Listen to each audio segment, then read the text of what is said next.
Hello everyone and welcome to Physimania. In today's video, we're going to start reading our third scientific paper. Thank you for joining me in these great adventures that I'm taking. This is really nice work that I'm actually enjoying. And so today's paper, we're going to be reading about parity violation. And we're going to be reading about parity violation within the distributions of our galaxy. And so this is actually a topic very close to my research group. In fact, my thesis advisor, he does this type of research. In fact, he was the first group to actually consider this within the distributions of our galaxies and actually analyze it within an actual data set, so like from galaxy surveys. Uh, Together with him, another paper came out actually by another researcher, kind of like also having detection also of this parity violation within the universe, a little bit slower significance than his. There's still much work to be done, but well, this is a paper, the one that we're going to be reading today is a paper related to this topic. And so let me not dilute the introduction anymore. Let us just get right to it, and then we'll see what this is about. Perfect. So as always, let us start by reading the title, which basically is telling us on the spatial distribution of the large scale structure and unsupervised search for parity violation. So what is it telling us? It's telling us that we're looking at the distributions of galaxies within the large scale structure. Okay. By large scale structure, we mean basically not roughly normally about distances that are about greater than 100 megaparsecs, 90 megaparsecs. If you don't remember what a megaparsec is, go watch, I think, my first video on cosmology, my first lecture on cosmology that I have here in YouTube, in which I explain what this is. A megaparsec is going to be basically a distance within the universe, and is what we as astronomers and cosmologists use to measure distances in the universe. Now, this is basically telling us, okay, we're looking at the distributions of galaxies within the large scale structure, and then we're looking to find parity violation within those distributions.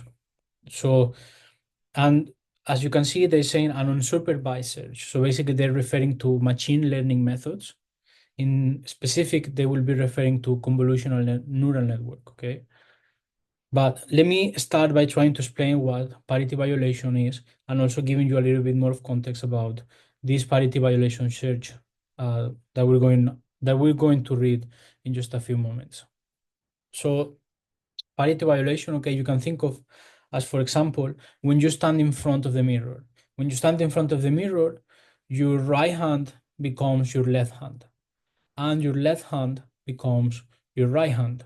So basically, there's a switch between hands in this case. What we're looking for is kind of a very similar situation in which we are looking at how the distributions of galaxies are within one sense, and then saying, okay, we apply a transformation, then how it will look. Imagine, we put a mirror on our universe, then how will the universe look? Will it look the same? Will it change? Will the same physics be applied in this universe or not? And so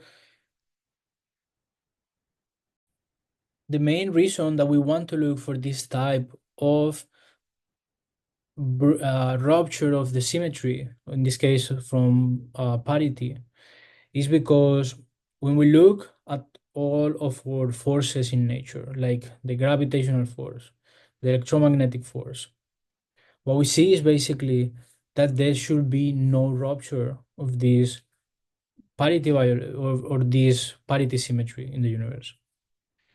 However, about 3 years ago, my advisor, as I said before in the introduction, and another researcher, they actually found evidence for the distributions of galaxies not respecting this type of symmetry. So basically, if you were to put the universe in a mirror, then it's kind of like if you were to overlap them, then they will not match. It's kind of like you will have some structures that are left-handed and some other structures that are right-handed. And so this is very interesting because this will imply that there is some physics from the early universe that we do not understand. And so in order to understand this better, then people are actually to confirm whether these observations are true or not, then there are some other papers, like for example, this one, which came up very recently, trying to find whether this is true or not. Okay. So again, as I said before, they're going to try to do this, or they are doing this with machine learning methods, specifically with convolutional neural networks, where a convolutional neural network is basically a software or some coding that is able to find and recognize some images, and then from those images extract patterns, or in this case is going to try to extract a rupture from symmetry. Okay. And so just to give you a little bit more of context about parity, okay, imagine that we have a function psi, okay, which depends on the variable x.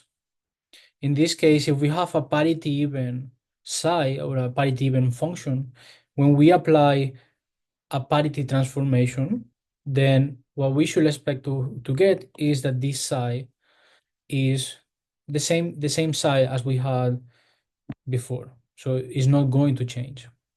If we have a parity odd psi or a parity odd function, then what we should expect to get is the negative of that function. Okay, so this will be a parity odd. We have a difference between parity odd and parity even. What is an example, for example, a parity transformation in this case? Is basically going to this psi and then changing that x for a negative x. So basically what this is telling us is that if we apply psi of negative x, then this will be the same as psi of x. But if this is parity odd, then this is telling us that psi of negative x will be the negative of psi of x. Okay. And so for them to try to see whether there's actually parity violation or not within the data that we have about the large scale structures of the universe, and to do it with machine learning, the first thing they do is basically they construct a function that is going to be sensible to this type of symmetries, or in this case, anti-symmetries if we don't find it, right? And so they construct a function which they call f in terms of another function which is called g. This g function is going to represent the output from the convolutional neural network.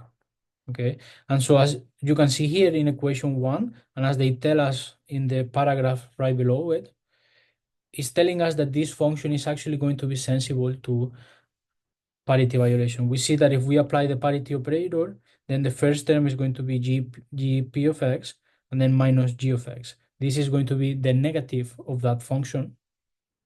And so we see in the case that this is parity even, this is actually is going to be equals to 0. Okay, as you can see here, then this will be the same thing, and then this will be the same thing as the second term that we have right here, and then this will be 0.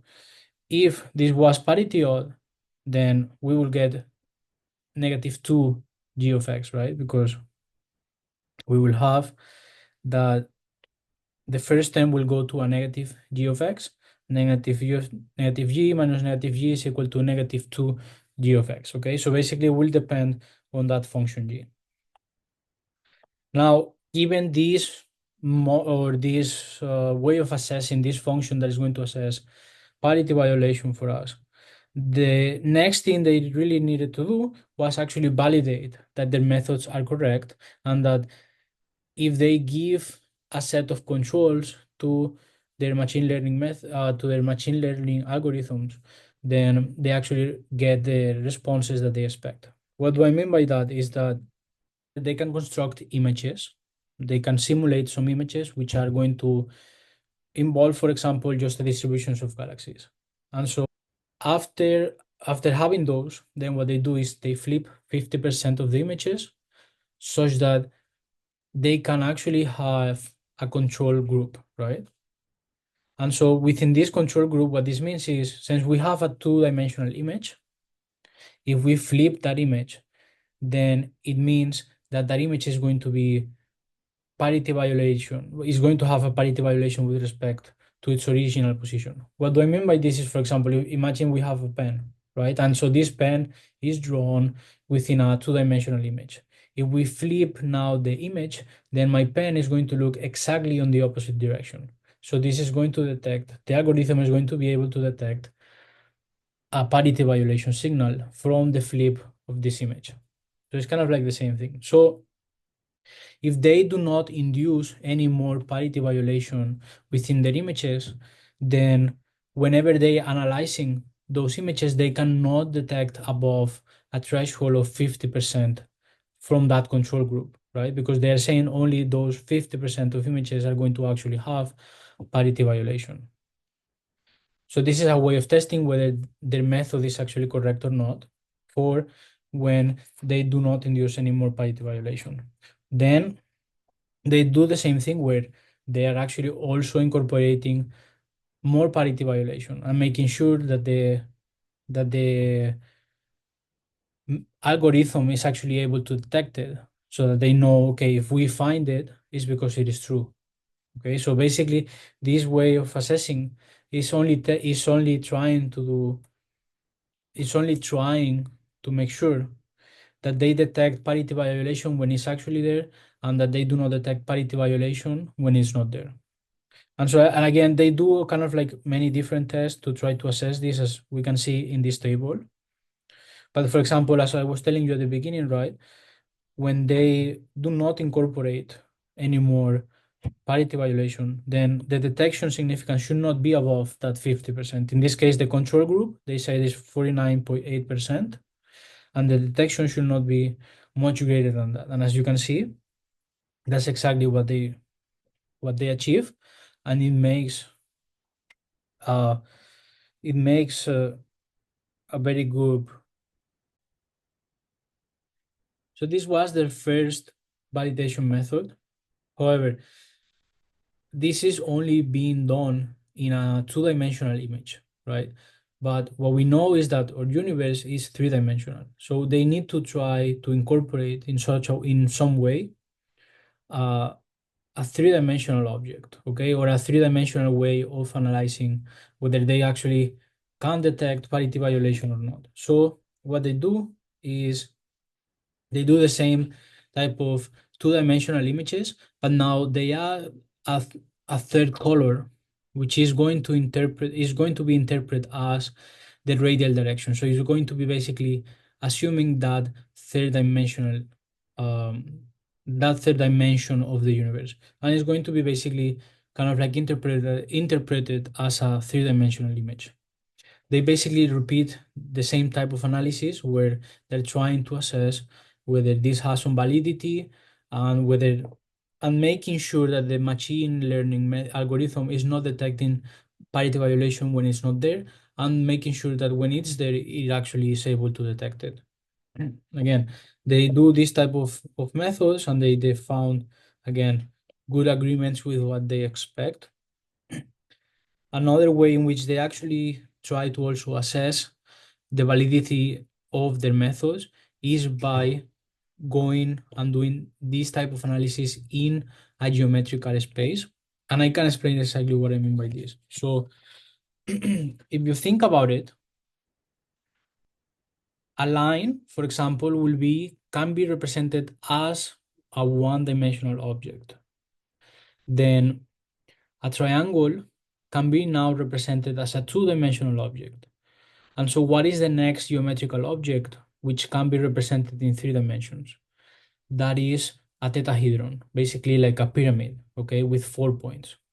So the way they do this, okay, to try to incorporate in a geometrical way parity violation, okay, which was a method actually developed by my advisor and some collaborators at Berkeley National Lab, and also a postdoc from my UF advisor.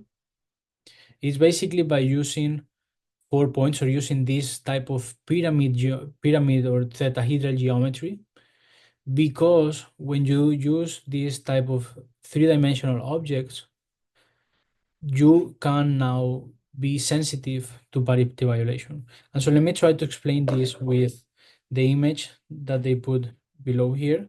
And so let me just erase this for a moment. But what you can see is now, okay, imagine that we have compressed this tetrahedron, okay, this pyramid into a two-dimensional object. And so what we're going to measure now is we're going to measure the angles that this tetrahedron form with this primary galaxy that is sitting here. And so let's imagine that we measure that the angle number 1 is greater than angle number 2, greater than angle number 3.